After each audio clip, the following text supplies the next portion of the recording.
Same way it happens most times. And they got 11 offensive rebounds in the first half. And it wasn't as much the first effort. It was like there's 3 or 4 times when the ball is bouncing. And we, everybody in college basketball preaches effort and playing hard. I thought we've been really good at it. I thought we've been better than other teams at playing harder than other teams. I thought that wasn't the case today. And I don't really know why. But they just mauled us in the paint, on the glass. 50 points in the paint, 18 offensive rebounds. We got no chance that way. What happened coming out of the half? I mean, they have an 11-2 run, and they already had the 8-point. What do you think happened to your team? It just felt like maybe wasn't quite that much energy coming out of the. Yeah, I don't know. But we got to figure it out. There's a couple of guys who have been a little bit slow starters, and we've gotten them going. I don't know. I mean, I offer no excuses. I would tell you that, Caden Wilkins is a freshman, and he looked like a freshman today. His head was kind of spinning. He got a 3-point shot blocked. He got a foul early that he didn't think was a foul, and he has a tendency to try and be perfect. Try and be perfect instead of just kind of playing a little bit free and a little bit wild with it. But I thought Rudy did an outstanding job on Brody Robinson. But we did a bad job in transition defense. It was a lot like NKU. I mean, they do that, but everybody's seen the tape where we have guys that are crashing the glass, but then they're jogging back. We had to be a sprint back team. So I was disappointed because it was a good crowd, and I felt like, obviously you don't shoot the basketball well.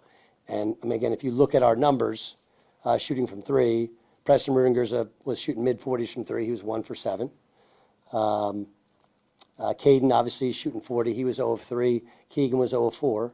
But you can't live and die on threes. We have to get in the paint, play in the paint, play with toughness. And it's a smart system, right? What they do is they leave their big guy under the hoop. He only occasionally comes out. It keeps him out of foul trouble because so many people don't attack that big guy. And it allows them to kind of play kind of their way. And then, they got us with some things that we prepped for. Some ISOs in the post. Trapping us coming out of a timeout, things that we apparently have to go over more times. But just really disappointing. But it's our issues when you play a team that is good and they prep for you. They expose your weaknesses, and they exposed our weakness on the glass. And again, go track it. Robert Morris, Campbell, Wright State, Oakland. They all look the same. Different attacks, different approaches, different styles, but there's a lack of tenacity and energy from our group, and there's just a force that the other teams play with. And we can't be reliant on making early threes in order to get our mojo going. You just have to play and get stops, and we just didn't have that today. But this one's very similar to Wright State. Wright State, kind of same thing, is they just mauled us on the glass, and then our offensive execution got a little faulty. And I was just trying, you're trying to find somebody who can play both ends. It's like we got some guys that can pretty good on offense, but are they helping us on defense? Or they have guys that are helping us on defense, but are you stagnating us on offense? And, we'll get back to work and we'll figure it out. Doug, they often say, wins mask your problems. And, over the last week and a half when you guys are winning 5 in a row, yeah. Do you feel like it was problems that was carryover from other games that just didn't show, or was this just a complete different thing? No, different thing. College basketball, like any part of basketball or even sports, it's about matchups. Brew is, he played, he was 3 for 3 from 3. Like, he played really well. And then, Isaac Garrett, we saw him last year in junior college at Snow. He's a tremendous player, and he just scored kind of in some one-on-one stuff. But, again, that's what the other teams don't have that. IU Indy doesn't have a post scorer. Cleveland State doesn't have a post scorer. Who else did we beat? Santa Barbara, not really. Kind of go through the list of them. And some of it, like we've been dodging. We dodged some bullets last week with Northern Kentucky, right? We shot the ball so well and made them play catch up, but our defense in transition was lacking. And I thought Oakland made us pay. What'd they have? 20 fast break points. Come on. What are we doing? We work on it every single day, every day. And it's like, guys, you all of a sudden revert to things that we had worked you out of. And that's what happens when guys, they get hyped up for a game and they're down, and, you make the decision, you lock in and do better, or, your bad habits come out more, and our bad habits came out more. So I would say mine as well. Probably should have called timeout early in the second half when I didn't feel like they were ready. But I had banged 2 in the first half, because I lost that challenge, which I didn't think I lost. So I don't know. I saw on the video board his feet were outside the arc, and then they said his feet were inside the arc. I was like, yeah, after he took contact, it knocked him inside the arc. So I don't really know. But again, I banked a timeout that I didn't need to bank for what, and then they kind of ran away with it. But I'm really disappointed. We're a good basketball team. We're better than we played.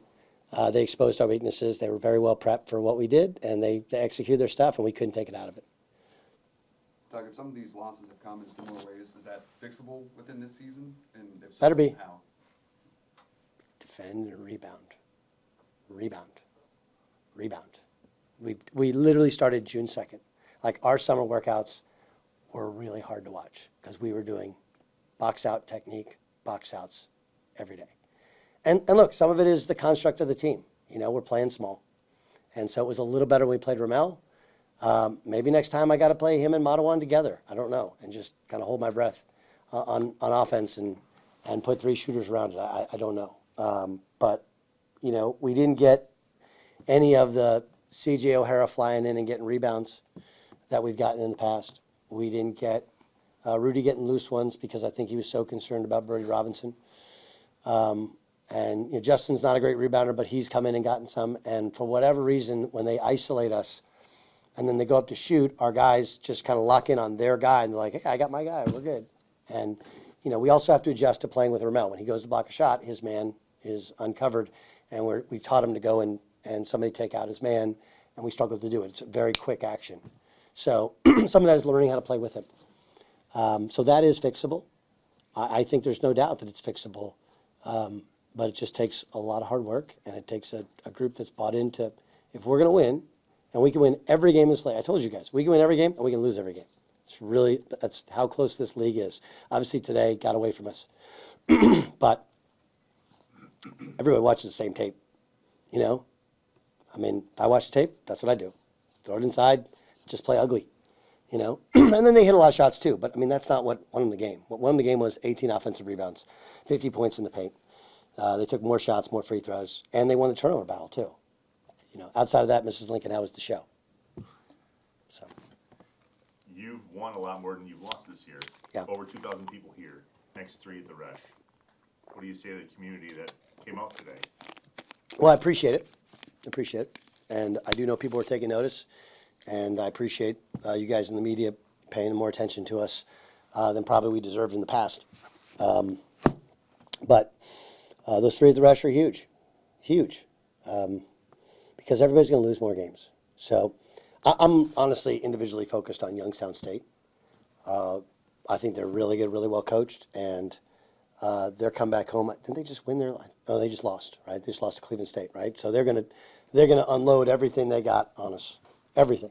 So we got to focus on that. But for everyone else in Green Bay, you got a week to get your times set when the game is, and show up at the Resch and show us why we belong down there. For the people who complained about us moving, if you're in the Valley and you're like, it's 15 minutes further, okay, now's your chance to go and watch. And we're a better basketball team than we played today. We may not be as good as we played in some spots earlier, right? You do have games like this. But we got the next 3. What's the order? Cleveland State, which Foster Wonders has come back, and so is Ice Emery, who's a local kid. And then we have somebody in Wright State. Who's the other one? Got Cleveland State at home, Wright State, and then Purdue Fort Wayne. Yeah, I mean, Purdue Fort Wayne's going to be coming for blood. They're a super entertaining team to play against. Wright State is the best team in the league. They beat those guys by 20 on their home floor. So if you want to go see good basketball and you also want to go to the bar on Holmgren, you can do it over the next 3 games. And, show us why we're wrong and show up at the Resch and go, hey, now we got 6,000 people here. So it wasn't the crowd's fault. It was our fault. We didn't prep them good enough. We didn't have a good enough plan, and we didn't handle their physicality well enough. And we'll work on it. We'll do the best we can. But they're really good kids. I think Sometimes because they're such nice kids, that when things go wrong, they're like apologetic to coaches, apologetic to each other. We don't want any of that. Like, no more apologies. Just go play and play better. So this one's on everybody, and we just got to be better.